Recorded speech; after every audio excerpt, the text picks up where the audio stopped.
a mountain, the Mount Everest of social challenges. 42 days up the mountain and 69 days down the other side. Every step, every day hurt and was hard.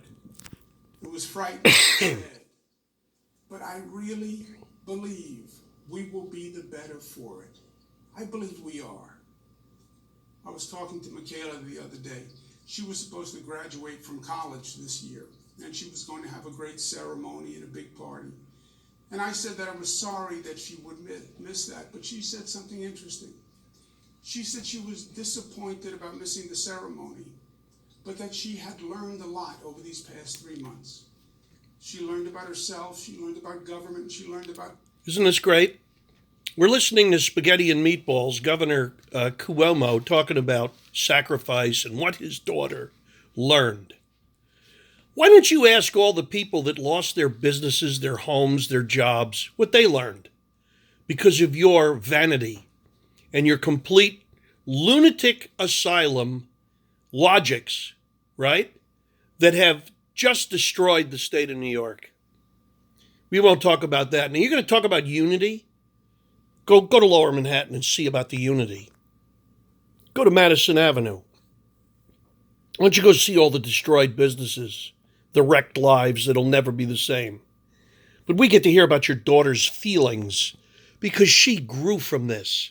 And she's all good with not having a gala celebration because she graduated college, right? The high holy altar of liberalism, graduating college, the venerated nonsense whereby you pay the state a fortune to get some useless degree, ever more useless, by the way.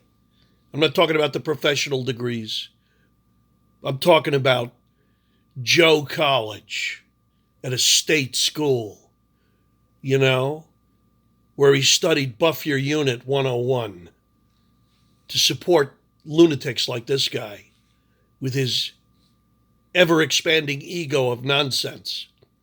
And you won't talk about the 30 to 40,000 seniors you murdered by making nursing homes take in C-19 patients. You know, the Chinese virus that you want to tell us came from Italy. You want to tell that.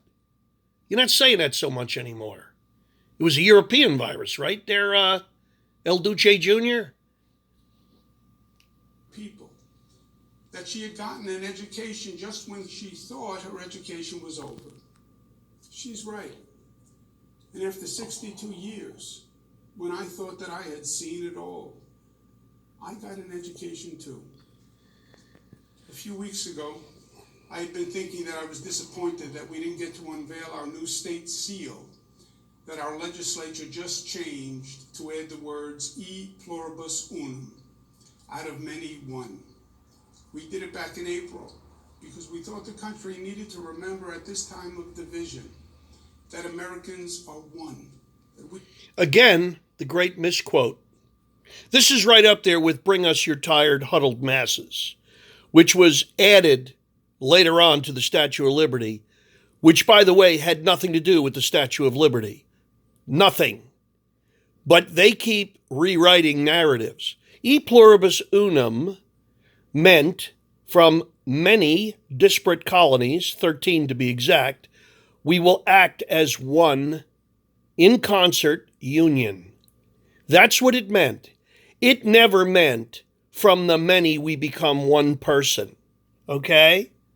That's impossible. A nation as celebrated for its democratic ideals and Republican principles celebrates above all things individualism. Individualism, Gumbatz. Okay, this isn't Sicily, where you got to bow and kiss the backhand of a Don. So e pluribus unum meant nothing about the citizenry. It had to do with a confederation of colonies. So stop misquoting and abusing history. Your miseducation and misinformation is more profound than all your stupidity. And you don't know history because you're a typical libtard, so you make it up as you go along, right?